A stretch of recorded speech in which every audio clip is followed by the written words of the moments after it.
సముద్రంలో నిర్మించిన తొలి వర్టికల్ బ్రిడ్జ్ నిలువున పైకి లేచే పంబన్ సేతు ప్రారంభానికి సిద్ధమైంది. ఇంజనీరింగ్ అద్భుతమైన ఈ వంతెన త్వరలోనే అందుబాటులోకి రానుంది. భారీ పడవలు వెళ్లేందుకు అనువుగా ఏర్పాటు చేసిన ఈ vertical bridge trial run success అయింది. తమిళనాడులోని మండపం నుంచి రామేశ్వరం ద్వీపాన్ని కలుపుతూ ఆధునిక హంగులతో ఈ బ్రిడ్జిను నిర్మించారు. 1914లో తమిళనాడులోని మండపం నుంచి పంబన్ వరకు రైలు వంతెన నిర్మాణం జరిగింది. పడవలకు దారిచ్చేందుకు బ్రిడ్జ్ మధ్యలో రోలింగ్ లిఫ్ట్ ఏర్పాటు చేశారు. దీని మధ్య భాగంలో వంతెన స్పాన్లు విడిపోయి ఉంటాయి. వాటికి ఏర్పాటు చేసిన చట్రంలో ఇనుప కమ్మిలతో తిప్పగానే రెండు భాగాలు రోడ్డు లెవెల్ క్రాసింగ్ రైలు గేటు తరహాలోకి పైకి లేస్తాయి.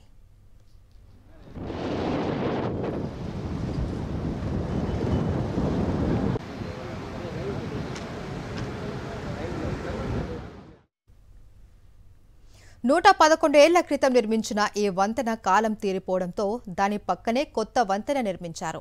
సముద్రంలో నిర్మించిన తొలి వర్టికల్ బ్రిడ్జ్ ఇదే. భారీ పడవలు వెళ్లటానికి వంతెనలోని 73 మీటర్ల పొడవు, 660 టన్నుల బరువు ఉన్న ఒక భాగం అమాంతం 17 మీటర్ల ఎత్తుకు లేవటం దీని ప్రత్యేకత.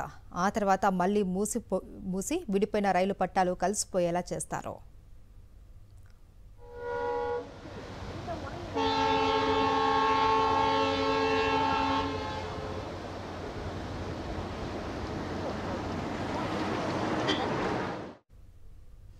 $540 కోట్లతో 2.10 కిలోమీటర్ల పొడవుతో ఈ వంతెన నిర్మించారు.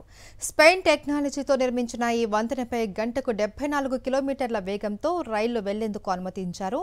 పాత వంతెనపై కేవలం 10 కిలోమీటర్ల వేగంతో మాత్రమే రైళ్ల రాకపోకలు సాగించేవి. ఈ బ్రిడ్జ్ మధ్యలో లిఫ్ట్ లేకపోవడంతో నౌకలు ధనుష్కోటి అవతల నుంచి తిరిగి రావాల్సి వస్తుంది. దీనివల్ల 150 కిలోమీటర్ల దూర భారం పెరుగుతుంది.